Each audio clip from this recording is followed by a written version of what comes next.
ఇదిగో మీరు సిలువ వేస్తారు, నేను మరణిస్తాను, మూడో దినాన తిరిగి లేస్తాను. మరి ఇది ఎందుకు మాట్లాడట్లేదు?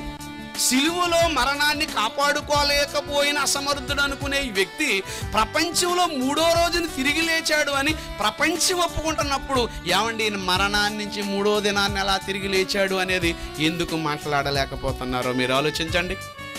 కనుక అది చేయటానికి కారణం ఏంటంటేనండి, ఆయన చేసినటువంటి గొప్ప ఆశీర్వాదం ఏంటో తెలుసా? ఇదిగో మీరు నేను ఒకలాంటి వాడనే, నేను మరణించానుగా, నేను చనిపోయాను కదా, నేను తిరిగి లేచాను. మీరు మరణిస్తారు, మీరు చనిపోతారు, మరలా మీరు తిరిగి లేస్తారు. ఇది తెలియాలి, ఇది మీరంతా గమనించాలి. ఈ లోకం కోసం కాదు మన బ్రతుకు, ఈ లోకం కోసం కాదు మన జీవితం, ఈ లోకంలో ఉన్న ఆశీర్వాదాల కోసం అంతకంటే కాదు. ఎంత సంపాదించినా, ఎంతకాలం ఉన్నా, ఎంత నువ్వు అనుకున్నప్పటికీ కూడా ఏదో ఒక రోజున ఈ జీవితాన్ని, ఈ తనువును ముగించక తప్పదు.